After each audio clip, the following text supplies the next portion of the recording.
South Africa has a new finance minister in Enoch, Godongwana, and as always, ratings agencies look at such changes and what they could mean for a country like South Africa. Joining us is Ravi, Bhatia, who is the director at S&P Global Ratings, and it's important to touch base with them as they keep an eye on what's happening in the country. Good evening, Ravi. Thank you for joining us.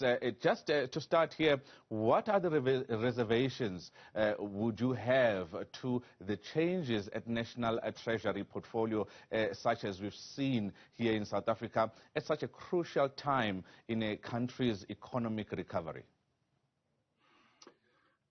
Thanks for having me. Yeah, I mean, it's, the question really is whether the new finance minister will continue on the path of trying to control the fiscal deficit and keep debt under control.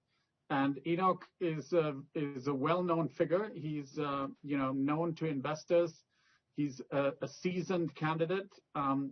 He's basically been in a senior role for many years. I mean, he's known, of course, for his role at the ANC economic transformation role that he had, and so he's well seasoned. He's also well connected, in the ANC, and knows the unions as well. So basically, comes with a lot of experience across the board.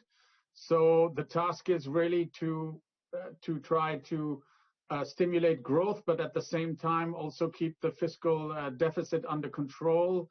And keep debt levels under control. I think that's, broadly the challenge that everybody's looking for him to meet. But as I said, he's well known to the markets and a seasoned hand and a respected hand. So, we look forward to seeing what he can do. Ravi, high fiscal deficits and high debt levels don't bode well for trying to actually curb spending. But as S&P Global Ratings, what will you be looking at apart from that going forward, particularly until your next review of South Africa's credit rating?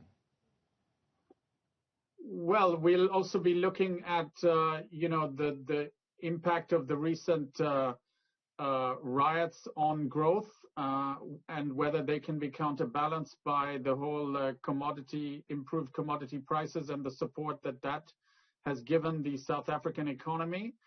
The fiscal numbers so far this year, they're looking reasonably okay because we've had sort of windfall profits tied to the mining sector.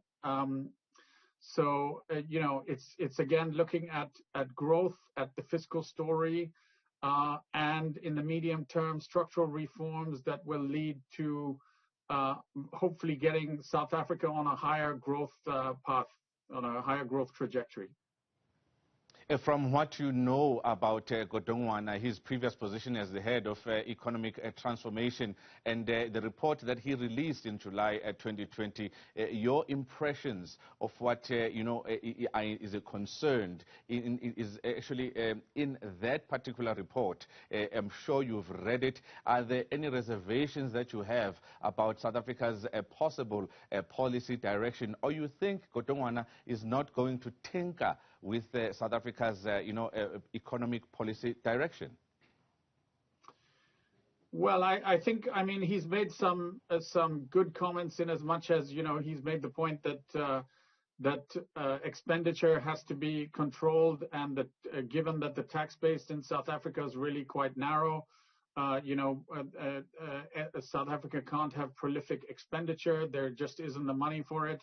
So, he's very much known to be a pragmatist. The question is around what kind of balance he will try to strike between controlling the fiscus, and at the same time there's talk of stimulus programs to deliver higher growth around infrastructure plans and maybe wider social security safety nets. So the question is getting this balance right that delivers growth, but at the same time reins in the fiscal deficit and reins in the debt story.